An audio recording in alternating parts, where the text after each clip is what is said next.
Monday, March 8th, and this is episode 2 of TM Travel News. I'm Mason, I'm Trevor. and we will be covering travel related news in the pandemic era. Today we will be covering the topics of Australia extends an international travel ban through at least mid-June. The Caribbean islands are now considered very high-risk travel destinations. Canada extends cruise ship ban into 2022.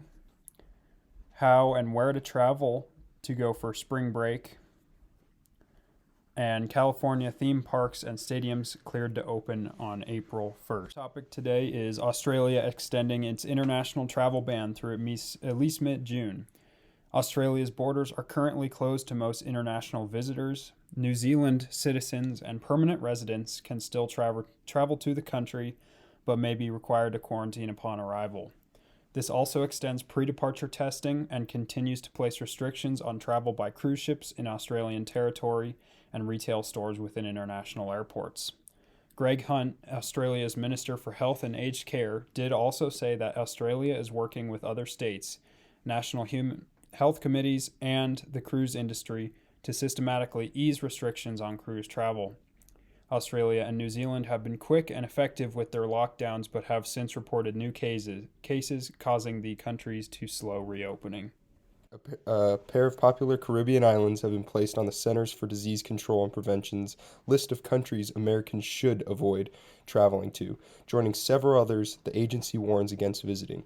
Currently, Antigua and Barbuda welcomes the U.S. travelers and requires passengers coming by air to arrive with a negative COVID-19 PCR test taken within 7 days of their flight. On top of requiring travelers to test before they fly to the islands, the U.S. Embassy in Barbados will also require that they be monitored for COVID-19 for up to 14 days. Also, Curacao requires American travelers to arrive with a negative COVID-19 PCR test taken within 72 hours and fill out an online immigration card and passenger locator card within 48 hours of their departure. Travelers also have to have a medical insurance to cover them if they become ill with the virus while visiting. So basically, it's just way too much work for a getaway vacation. While both Antigua and Barbuda have both been placed at very high risk, other popular Caribbean destinations such as the Bahamas and Bermuda have been placed at level 3. A lot of Caribbean destinations have been open to non-essential travel throughout the pandemic. However, Caribbean destinations such as St. Bart's, St. Martin, and Guadalupe have been shut to non-essential travelers.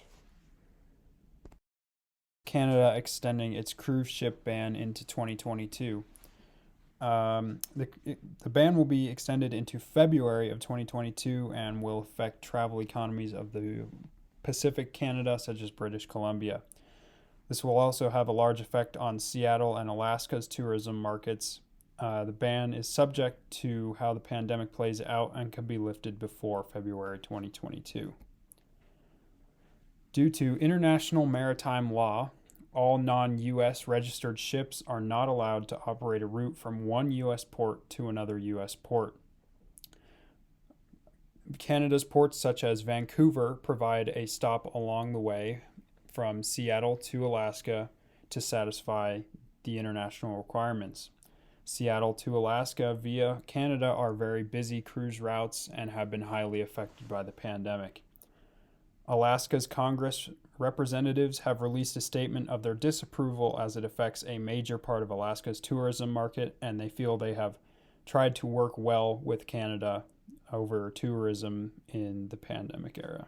Our fourth topic is how to travel and where to go for spring break. If you've been longing for a break from the endless winter weather and the work from home, hybrid, and virtual school of the past 12 months, we definitely feel you. However, this really isn't the time to get on a plane and travel to any faraway destinations. According to William Lee, a physician and scientist, it is not wise to travel this spring break. The world is still in the middle of the pandemic. Vaccination is still in the early stages. Deadly variants are emerging, and we have proof that holiday gatherings and celebrations lead us directly to increased hospitalizations and more deaths. Here's a list of do's and don'ts for traveling this spring break. Don't travel to attend any large gathering or party. Don't travel to a very crowded location, such as very populated cities.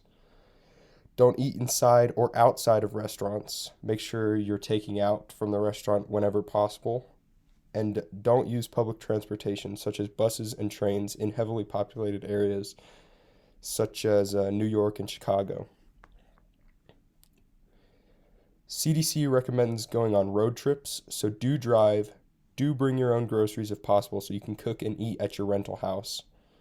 Do book private accommodations, so that could include private tours and stuff like that when you go to your destinations. Do go camping and hiking and other outdoor activities so it's easy to maintain social distancing. Do continue to follow the CDC guidelines and make sure to check your state guidelines.